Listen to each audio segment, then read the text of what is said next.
નેરેડકો property ફેસ્ટનું અમદાવાદમાં આયોજન. National real estate development council Gujarat દ્વારા એસપી રિંગ રોડ પર આવેલા વૈષ્ણોદેવી સર્કલ ખાતે 19થી 21 ડિસેમ્બર દરમિયાન નેરેડકો પ્રોપર્ટી ફેસ્ટ 2025નું આયોજન કરવામાં આવ્યું છે. આ 3 દિવસીય પ્રોપર્ટી ફેસ્ટમાં અમદાવાદની અંદર અને આસપાસના વિસ્તારોમાં 500થી વધુ રેસિડેન્શિયલ, કોમર્શિયલ અને ઇન્ડસ્ટ્રીયલ વીકેન્ડ હોમ્સ અને પ્લોટ ડેવલપમેન્ટની રજૂઆત કરાશે. તાજેતરમાં જ અમદાવાદ 2030 કોમનવેલ્થ ગેમ્સ માટે હોસ્ટ સિટી તરીકે જાહેર થયું છે. ગુજરાતના નાયબ મુખ્યમંત્રી હર્ષ સંઘવી આ ફેસ્ટનું ઉદ્ઘાટન કરશે. આ પ્રસંગે ગુજરાતના નાણાં અને શહેરી વિકાસ મંત્રી કનુભાઈ દેસાઈ, કૃષિ મંત્રી જીતુભાઈ વાઘાણી, ઉર્જા મંત્રી ઋષિકેશભાઈ પટેલ, અમદાવાદના મેયર પ્રતિભા જૈન ઉપસ્થિત રહેનાર છે. આ કાર્યક્રમની વિશે વાત કરતા નેરેડકો ગુજરાતના ચેરમેન NK પટેલે જણાવ્યું હતું કે અમદાવાદ શહેર જેવી ઔદ્યોગિક રોકાણો મોટા પાયે ઇન્ફ્રાસ્ટ્રક્ચર અને પ્રોજેક્ટ અને રોકાણને અનુકૂળ નીતિઓને કારણે ઝડપી વૃદ્ધિ સાધી રહ્યું છે. આ ઉપરાંત 2030માં કોમનવેલ્થ ગેમ્સ હોસ્ટ સિટી તરીકે પણ અમદાવાદની પસંદગી તથા 2026ના સમર ઓલિમ્પિક માટે અમદાવાદની દાવેદારી પણ રિયલ એસ્ટેટ સેક્ટરમાં લાંબા ગાળે ઉપલબ્ધ તકો અંગે વિશ્વાસ વધારે છે. આજે સ્ટોલનું આયોજન કરવામાં આવ્યું છે તેમાં 40થી 45 સ્ટોલ છે, પણ એમાં 500થી વધારે પ્રોપર્ટીનું શોકેસ કરવામાં આવશે અને એક જ જગ્યાએ તમને બધી જ પ્રોપર્ટી અહીંયા જોવા મળશે. ખાસ અગત્યની વાત એવી છે કે અમદાવાદ શહેરમાં કોમનવેલ્થ આવવાથી આશરે 1 લાખ કરોડનું ઇન્ફ્રાસ્ટ્રક્ચર ઊભું થશે અને 1 લાખ કરોડના ઇન્ફ્રાસ્ટ્રક્ચરની પાછળ હોટલો થશે અને બીજું બધું રિયલ એસ્ટેટ ક્ષેત્રે અને બધા જ ક્ષેત્રે લગભગ ટોટલ થઈને 3 લાખ કરોડનું ઇન્વેસ્ટમેન્ટ થવા અમદાવાદમાં જઈ રહ્યું છે. અમદાવાદમાં જો 3 લાખ કરોડનું ઇન્વેસ્ટમેન્ટ આવે તો અમદાવાદની ઇકોનોમીમાં ઘણો જ મોટો ફેરફાર આવે એવી શક્યતાઓ છે. એટલે અમે જે પણ બાયર્સ કે જેને પણ લેવાની ઈચ્છા હોય પ્રોપર્ટી, એને એક જ જગ્યાએ અહીંયા બધી જ પ્રોપર્ટી શોકેસ થવાની છે અને એનું સિલેક્શન કરી અને પ્રોપર્ટી જો લઈ લેશે તો એને ભવિષ્યમાં ઘણો સારો ફાયદો થશે. અને આ કોમનવેલ્થ પછીનો પહેલો જ પ્રોપર્ટી શો છે અને આશરે અહીંયા 50,000 લોકો આવવાની શક્યતા છે. આમાં મોટાભાગના અમદાવાદ શહેરના છે, એટલે આઉટસ્કર્ટમાં પ્લોટિંગ છે, ગાંધીનગર છે. અમદાવાદ ગાંધીનગર અને પ્લોટિંગ એટલા જ છે. અમદાવાદથી બહારનું કોઈ નથી, અમદાવાદ ગાંધીનગરના જ છે. સુરેશ પટેલ, નેરેડકો ગુજરાતના ચેરમેન અને નેરેડકો નેશનલના માનદ મંત્રી તરીકે જવાબદારી સંભાળું છું. આગામી તારીખ 19, 20, 21 ડિસેમ્બર શુક્ર, શનિ, રવિ 2025ના રોજ આપણે નેરેડકો ગુજરાતના ઉપક્રમે Sardar Patel ring road Vaishnodevi circle પાસે પ્રોપર્ટી શોનું આયોજન કરેલ છે અને એમાં 500 કરતાં વધારે પ્રોપર્ટીઓ અહીંયા ડિસ્પ્લે થનાર છે. કમર્શિયલ પ્રોપર્ટી હોય, ઓફિસીસ હોય, દુકાનો હોય, ખુલ્લા પ્લોટો હોય, 2, 3 કે 1 BHKના એપાર્ટમેન્ટ હોય, 4 કે 5 BHKની લક્ઝુરિયસ બંગલોઝ કે પછી લક્ઝુરિયસ એપાર્ટમેન્ટ હોય, આ તમામનું ડિસ્પ્લે અહીંયા થવા જઈ રહ્યું છે. ઇન્ડસ્ટ્રીયલ એસ્ટેટનું પણ અહીંયા ડિસ્પ્લે થવાનું છે.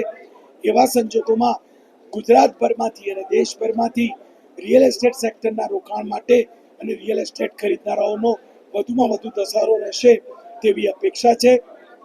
તારીખ 19 ડિસેમ્બર અને શુક્રવારના રોજ આ કાર્યક્રમનું ઉદ્ઘાટન સમારોહ આયોજિત સવારે 10 વાગે કરવામાં આવ્યો છે.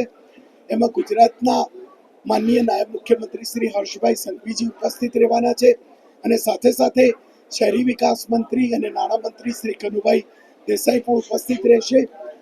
ગુજરાત રાજ્યના શિક્ષણ મંત્રી અને એગ્રીકલ્ચર મંત્રી જીતુભાઈ વાઘાણીજી અને પેટ્રોકેમિકલ અને પંચાયત મંત્રી ઋષિકેશભાઈ પણ આ કાર્યક્રમમાં ઉપસ્થિત રહેવાના છે.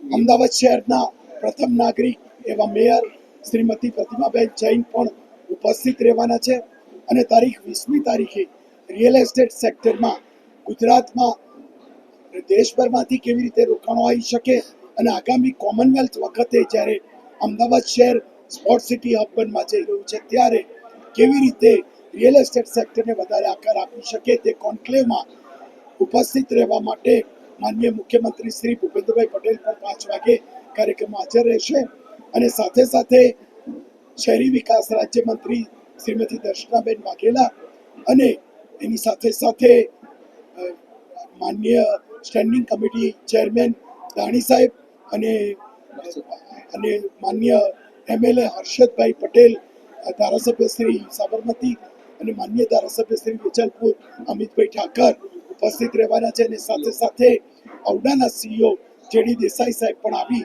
અને રિયલ એસ્ટેટ સેક્ટરની અંગેનું આપણને માર્ગદર્શન આપશે. 19 તારીખે અમદાવાદ મ્યુનિસિપલ કમિશનર શ્રી બંચીપાની સાહેબ પણ ઉપસ્થિત રહેશે. તો આપ સૌ આ વખતે 19, 20, 21 ડિસેમ્બરે રિયલ એસ્ટેટ સેક્ટર કે જ્યારે કોમનવેલ્થ વખતે નવા પરિમાણો સર કરવા જઈ રહ્યું છે અને રિયલ એસ્ટેટ સેક્ટર જે ખેતી પછી સૌથી વધારે રોજીરોટી આપતો વ્યવસાય છે, એનો GDP ગ્રોથમાં જે રીતે સિંહ ફાળો છે અને જે રીતે શહેરીકરણ થઈ રહ્યું છે અને મકાનોની જે રીતે ડિમાન્ડ વધી રહી છે, ત્યારે આ શ્રેષ્ઠતમ સમય છે એમ માની અને રોકાણ કરવા માટે અને ખરીદદારોનો શ્રેષ્ઠતમ દશારો રહે તેવી અપેક્ષા છે. આપ સૌને અમે આમંત્રિત કરીએ. આ પ્રોપર્ટી ફેસ્ટથી તેમની જરૂરિયાતને પ્રોત્સાહન મળી રહેશે.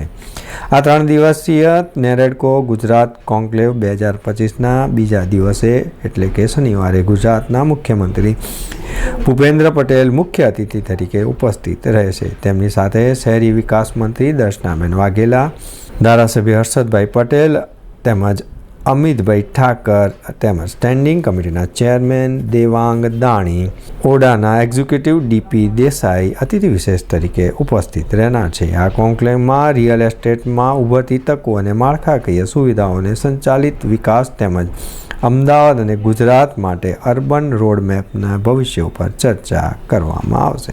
નેરેડકો ગુજરાતના ચેરમેન અને માનદ સેક્રેટરી સુરેશ પટેલે જણાવ્યું હતું કે અમદાવાદ રિયલ એસ્ટેટ સેક્ટરના વિકાસના નવા તબક્કામાં પ્રવેશી રહ્યું છે.